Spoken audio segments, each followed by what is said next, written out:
Welcome to bird media. నేను మీ పవన్ కృష్ణమూర్తి. మానవ సంబంధాలన్నీ ఆర్థిక సంబంధాలే, ఇది క్లారిఫికేషన్. ఇది ఎందుకు ఈ మాట అంటున్నాం అంటే ఎన్నో సినిమాల్లో కూడా చూసాం, డబ్బు అయాచితంగా వస్తే ఏమవుతుంది అని. లాటరీ టికెట్ వస్తే లక్కీ భాస్కర్ సినిమా చూసాం, అది ఎలాంటి ఫ్రాడ్ అందులో చేశారు అనేటువంటిది. అండ్ బిఫోర్ దట్ ఇంకా ముందుకెళ్తే మంత్రి గారు విఎం కూడా చిరంజీవి గారి సినిమా కావచ్చు, 100 కోట్లని ఆలీది ఏదో చంద్రమండలం మీద ఫ్లాట్లు అన్నటువంటి సినిమా ఏదో, ఇలా చాలా ఉన్నాయి. అయాచితంగా కష్టపడకుండా డబ్బు వచ్చేస్తే ఏం జరుగుతుంది అనేది అందులో చెప్పారు. కానీ ఇక్కడ నేను చూపించబోయేటువంటి ఆర్టికల్, నేను ప్రజెంట్ చేయబోయేటువంటి ఆర్టికల్ ఇదేదో మా మీడియా ఛానల్ని ఇంకా డెవలప్ చేసుకోవాలి, దీని ద్వారా మాకేదో ప్రచారం వచ్చేయాలి అనేటువంటి ఉద్దేశం ఇందులో ఏమీ లేదు. ఆ కుటుంబాన్ని, వాళ్ళని ముఖ్యంగా ఇబ్బంది పెట్టేటువంటి ప్రయత్నం కానే కాదు. కానీ ఒక జరిగినటువంటి ఘటన నుంచి ఆ కుటుంబం తేరుకోవాలి, మళ్ళీ మామూలు మనుషులు అవ్వాలి. డెఫినెట్గా కాలేరు, వాళ్ళకి తగిలినటువంటి గాయం అలాంటిది. డెఫినెట్గా వాళ్ళు మళ్ళీ మామూలుగా మనలాగా ఉండలేరు వాళ్ళు, ఆ తల్లిదండ్రులు.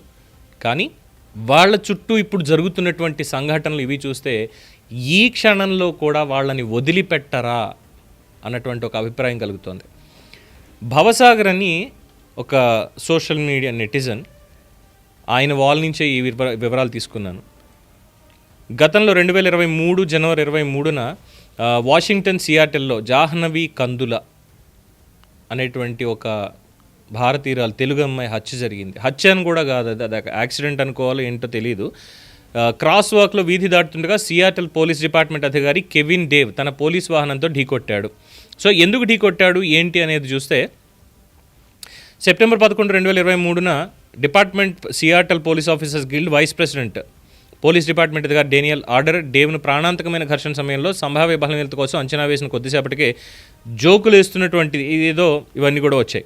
సరే, దీంట్లో గంటకు 74 మైళ్ళు అంటే 119 కిలోమీటర్ల వేగంతో డ్రైవ్ చేస్తూ అక్కడ సైరన్ కూడా మోగించకుండా ఒక డ్రగ్ ఓవర్డోస్ కాల్కి ప్రతిస్పందిస్తూ స్పీడ్గా వెళ్ళిపోయి తన్ని గుద్దాడు. దాంతో 138 అడుగులు అంటే దాదాపుగా 42 మీటర్స్ హైట్కి ఎగిరి కింద పడిపోయి తను మరణించింది.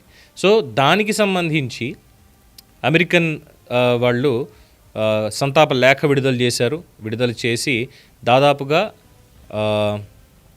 వాళ్ళకి ఏదో చెయ్యాలి, తనకి ఎలాగైనా సరే సహాయం చేయాలి వాళ్ళ కుటుంబానికి ఈ జరిగినటువంటి తప్పుకని చెప్పి సియాటల్ పోలీస్ డిపార్ట్మెంట్ నుంచి డేవ్ని తొలగించారు. డిపార్ట్మెంట్ వాళ్ళు 2026 ఫిబ్రవరిలో కందుల కుటుంబానికి $29 మిలియన్ ఇవ్వాలి అని అంటే దాదాపుగా భారతదేశ కరెన్సీలో వివరాలు చూసినట్లయితే 262 కోట్ల రూపాయలు వాళ్ళ కుటుంబానికి ఇవ్వాలి, ఎక్స్గ్రేషియా కింద, కాంపన్సేషన్ కింద ఇవ్వాలని వాళ్ళు నిర్ణయించుకున్నారు. ఇది వచ్చిన తర్వాత జరిగినటువంటి వివరాలు యథాతథంగా నేను మీకు ఇక్కడ చదివి నేను వినిపిస్తున్నాను.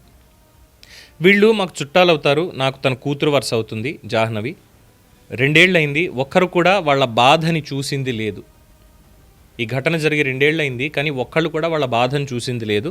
ఇప్పుడు ఈ న్యూస్ వచ్చిన దగ్గర నుంచి వాళ్ళ పరిస్థితి ఎలా ఉంది అంటే, మాకు డబ్బు వద్దు, ఏమీ వద్దు అనే స్టేజ్కి వాళ్ళని తీసుకెళ్లారు. కందుల జాహ్నవి వాళ్ళ నాన్నగారు మొన్న 10వ తేదీనే చనిపోయారు. కేవలం కూతురు మరణం తట్టుకోలేక ఆ బెంగతోటి హార్ట్ అటాక్ తెచ్చుకున్నారు. ఈ డబ్బు న్యూస్ తెలిసాక మీడియా వాళ్ళు ఇంటర్వ్యూల కోసం బ్యాంక్ వాళ్ళు మా బ్యాంకు ద్వారా ట్రాన్స్ఫర్ అయ్యేలా చూడండి అంటూ, ఒక పక్క తండ్రి చనిపోయి ఉంటే మా కులం కాకపోయినా ఎమ్మెల్యే వచ్చి వాళ్ళ అబ్బాయికి చిన్నమ్మాయిని పెళ్లి చెయ్యండి అని అడుగుతున్నాడు. సినిమాలో చూపిస్తే ఏదో అనుకున్నాను, కానీ లైవ్లో చూస్తున్న వింతలు ఇవన్నీ అని చెప్పాను. దీనికి కంటిన్యూషన్గా ఇంకొక కొన్ని పాయింట్లు చూస్తే, జాహ్నవికి యాక్సిడెంట్ అయిన దగ్గర నుంచి తన పార్థివ దేహం ఇండియాకి వచ్చే వరకు, తర్వాత అక్కడ లీగల్ ఫైట్, ఆందోళనలు అన్నీ ఆ యూనివర్సిటీ అండ్ ఫ్రెండ్సే చూసుకున్నారు. అందుకే వచ్చే అమౌంట్లో మేజర్ కాంట్రిబ్యూషన్ ఆ యూనివర్సిటీకి డొనేట్ చేయాలనుకుంటున్నారు. అలాగే తన ఆంధ్రాలో చదివినటువంటి కాలేజీకి కూడా చేయాలనుకుంటున్నారు. వాళ్ళు డబ్బు మనుషులు కాదు అని చెప్పడానికి నేను ఈ పోస్ట్ చేస్తున్నాను. ఆయన పోలీసుగా పులివెందులలో కూడా పనిచేశారు, ఇంకా రాయలసీమలో చాలా ప్లేసెస్లో వర్క్ చేశారు, అక్కడ అడగండి ఆయన క్యారెక్టర్ ఏంటో తెలుస్తుంది అని చెప్పాను. మొన్న 10వ తేదీన ఆయన చనిపోయారు. 262 కోట్ల ఆ కుటుంబానికి కాంపన్సేషన్ ఇవ్వాలని వాళ్ళు అక్కడ ఒప్పందం చేసుకుంటే, వాళ్ళ యూనివర్సిటీకి అండ్ ఇక్కడ చదువుకున్నటువంటి కాలేజ్కి డొనేషన్ ఇవ్వాలనుకుంటే, ఇక చుట్టాలు పక్కాలు మిగతా వాళ్ళు డబ్బులు వచ్చేసాయని ఒక పాయింట్ అయితే, రెండోది media the so called media. ఇంకే ఉంది, మీ అమ్మాయికి ఏకంగా 262 కోట్ల కాంపన్సేషన్ అనేది వాళ్ళు ఇచ్చేశారు కదా, దీని మీద మీ అభిప్రాయం ఏంటి, మీరేం అనుకుంటున్నారు, ఎలా ఫీల్ అవుతారని గొట్టాలు ముందుకు తీసుకెళ్ళి చనిపోయినటువంటి ఆ అమ్మాయిని, చనిపోయినటువంటి తన తండ్రిని, ఇద్దరిని మళ్ళీ మళ్ళీ మళ్ళీ చంపుతూనే ఉన్నారు. అండ్ ఇంకా బ్యాంక్ వాళ్ళు నమస్కారం, చాలా పెద్ద నమస్కారం. 262 కోట్లు వస్తున్నాయి అక్కడి నుంచి అంటే మీరు మా బ్యాంక్ నుంచే ట్రాన్స్ఫర్ అవ్వాలి మీ అకౌంట్లకి, మీకు మా దాంట్లో స్పెషల్ అకౌంట్ పెడతాం. ఎవడడిగాడరా మిమ్మల్ని? ఎవడడిగాడరా? మీ బిజినెస్ కోసం వాళ్ళు బాధలో ఉంటే మీ బిజినెస్ కోసం వెళ్ళి ఏడుస్తారా అక్కడ? దీనికి చంపుతున్నారా వాళ్ళని?